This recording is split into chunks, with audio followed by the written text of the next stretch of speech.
तत्सत। सबसे पहले जगत जननी माँ जगदम्बा, जो ममतामयी माँ सारे 84 लाख जोनी के ममतामयी माँ है, ऐसे ममतामयी माँ को मैं लाखों बार प्रणाम स्वीकार करता हूँ। और एक बार समों से मैं आग्रह करता हूँ कि एक बार मैया के नाम से जयकारा लगा ले। बोलिए प्रेम से माता कालिका भवानी की जय मां। लेकिन हे देवताओं के महाराजा धीराज इंद्र, हाँ महाराज, क्या कहूँ, आज तो आपके इंद्रासन में जैसे लगाता है जो 4 चांद लगा हुआ है।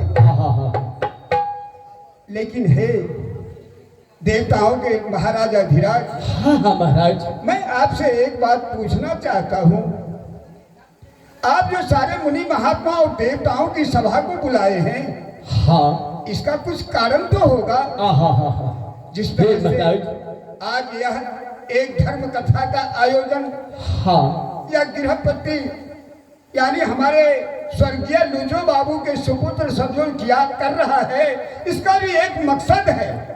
क्या आज नहीं पूर्व से हमारे पूर्वज इस बात को लेके आ रहे हैं, हर जीवात्मा को संपिंडन के रात्रि उसको जीव सृष्टि में भेजा जाता है।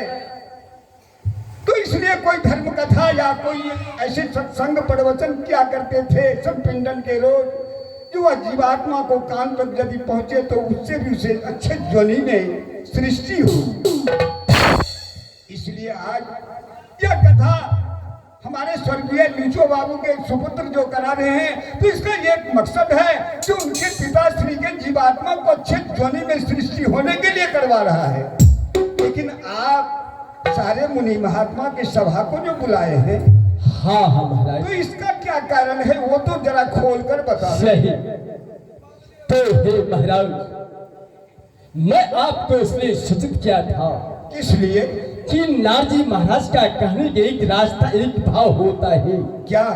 जब मैंने स्वर्ग लोक होते, जब मैंने मृत्यु लोक को चला, अच्छा, और पर कितना ही नहीं तो और क्या, और जिसका कि नाम निनाव में सिद्ध होता है, और निनाव में जग पूरा हो चुका है। अच्छा, और सिर्फ एक ही जग बाकी है। हाँ, वह एक जग पूरा हो जाने की बात और सारे सिंहासन के ऊपर और उसका अधिकार चले लगेगा महाराज।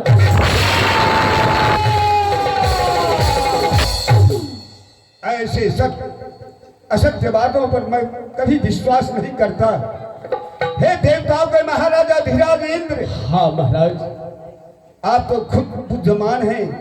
आपकी बुद्धि की तीव्रता को देखते हुए सारे मुनि महात्मा और देवताओं ने आपको यह सिंहासन समर्पित किया है, आनी समों का राजा बनाया है।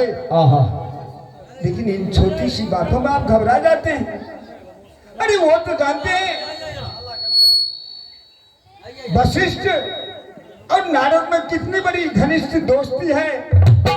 यदि नारद के कही हुए बातों को वशिष्ठ स्वीकार ना करे, हाँ ना लगावे, और वशिष्ठ के कहे हुए गलती सही बातों पर नारद हाँ नहीं कह दे, तो दोनों की दोस्ती में एक दरार पैदा हो जाए। ये आपकी कहना बिल्कुल सत्य है। लेकिन फिर भी मैं एक बात से खुद चिंतित हूँ। आपने कहे जो नारद जी ये भी कह दिए कि उसका 99 अश्वमेध यज्ञ पूरा हो चुका है। हाँ हाँ महाराज, एक अश्वमेध यज्ञ बाकी है।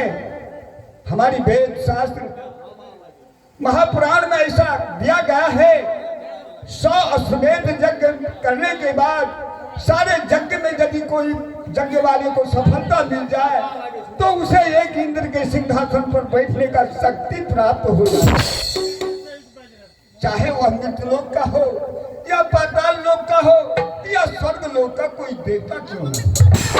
लेकिन फिर भी मैं आपको विश्वास दिलाता हूँ, सारे मुनि महात्मा ने मुझे एक महर्षि का उपाधि दिया है। मैं एक महर्षि की उपाधि के नाते मैं आपसे आज प्रतिज्ञा करता हूँ, इस चंद्र के अंदर जो ऐसी बड़ी मनोवृत्ति है, जब इस सिंहासन पर आकर मैं बैठूं, ऐसा कभी नहीं होने दूंगा। कभी नहीं होने दूंगा। मैं अभी चलूंगा।